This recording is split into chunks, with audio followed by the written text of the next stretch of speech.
Assalamualaikum warahmatullahi wabarakatuh.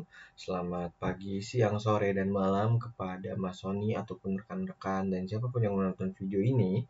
Kami dari kelompok 2 Psikologi Bisnis ingin menjelaskan terkait tahapan terbentuknya dari teamwork atau apa Mas? Kerjasama tim, mungkin gitu ya.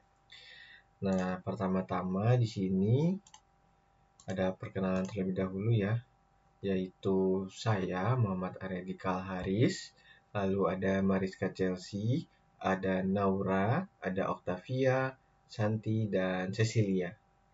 Nah, sekarang kita akan membahas secara general apa sih itu dari tahapan perkembangan kerja sama tim gitu ya. Nah, jadi kalau secara general kita tuh bakal bicara dari proses dinamika kelompok. Gimana sih suatu anggota tim itu beradaptasi antara satu sama lain. Kita juga bicara soal mengatasi konflik seperti apa, membangun aturan kerja seperti apa, sampai supaya gimana tim itu dapat mencapai kinerja yang maksimal gitu. Nah, di dalamnya itu nanti kita akan membahas forming atau pembentukan, storming, rebut hati atau konflik, norming, penetapan norma, dan terakhir itu performing atau pelaksanaan dan kinerja tinggi. Oke, kalau begitu kita akan langsung masuk saja kepada materi. Baik, pada bagian pertama saya akan menjelaskan tahap forming, yaitu tahap awal ketika sebuah tim baru dibentuk. Pada tahap ini, anggota-anggota baru sepakat untuk bergabung dalam satu tim dengan tujuan yang sama. Semua orang masih dalam proses saling mengenal. Masing-masing datang membawa nilai, pendapat, pengalaman, dan gaya kerja yang berbeda-beda. Karena itu, suasananya biasanya masih kaku tapi sopan. Orang masih berusaha menyampaikan sisi terbaiknya di depan orang lain. Di tahap forming, konflik biasanya masih jarang terjadi, bukan karena semuanya sudah kompak, tetapi lebih karena banyak anggota yang masih sungkan, malu, atau gugup untuk menyampaikan pendapat yang sebenarnya.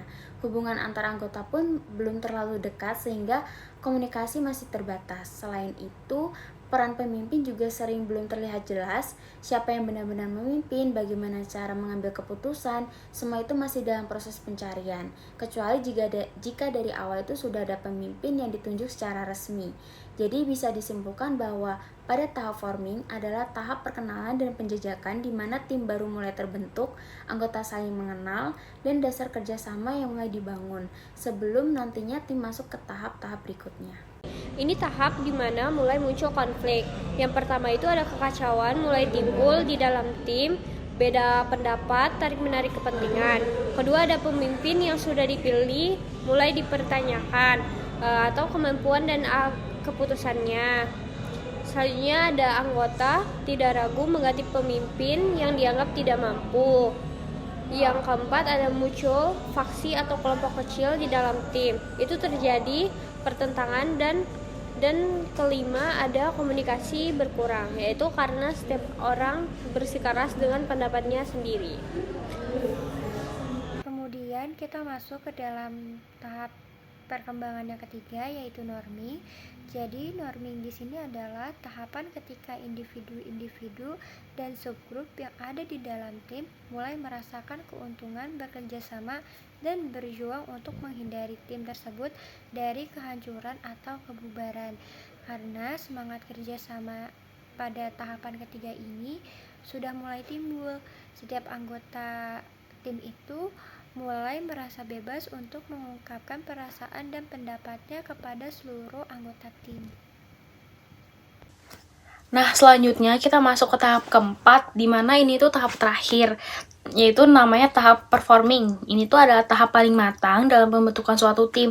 Nah, pada tahap ini, tim itu telah berhasil membangun sistem kerja yang lebih solid serta pun efisien. Setiap anggota itu sudah memahami perannya. Jadi, masing-masing itu mampu bekerja secara efektif maupun kolaboratif tanpa banyak konflik yang ada. Komunikasi pada tim ini berjalan lancar. Terus fokus utamanya itu pada pencapaian tujuan bersama. Kinerja pada tahap ini sangat produktif karena setiap anggota itu punya komitmen yang tinggi terhadap hasil kerja. Kreativitas, kepercayaan, dan sinergi antar anggota juga mencapai puncaknya masing-masing. Keberhasilan ini terlihat jelas melalui prestasi serta hasil kerja yang ditunjukkan.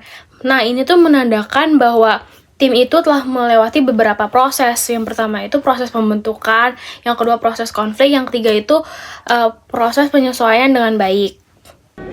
Baik, selanjutnya bagian kesimpulan. Setiap tim mengalami proses perkembangan sebelum mencapai kinerja yang optimal. Pada tahap awal yaitu forming, anggota tim baru bergabung dan masih saling mengenal sehingga konflik jarang terjadi karena masing-masing tuh masih sungkan dan berhati-hati. Memasuki tahap storming, mulai muncul perbedaan pendapat dan kepentingan yang menimbulkan konflik serta menguji kemampuan kepemimpinan dalam tim.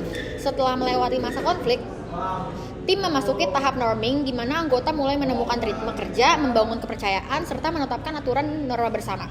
Akhirnya pada tahap performing, tim mencapai tingkat kematangan tertinggi dengan kerjasama yang solid, komunikasi yang efektif, serta produktivitas yang tinggi. Tanpa banyak konflik, proses ini menunjukkan bahwa keberhasilan sebuah tim tidak terjadi secara instan, melainkan melalui tahapan pembentukan, penyesuaian, dan penyelarasan yang berkelanjutan. Sekian presentasi dari kelompok kami. Kurang lebihnya mohon maaf. Terima kasih karena sudah menyaksikan hingga akhir. Akhir kata kami ucapkan wassalamualaikum warahmatullahi wabarakatuh.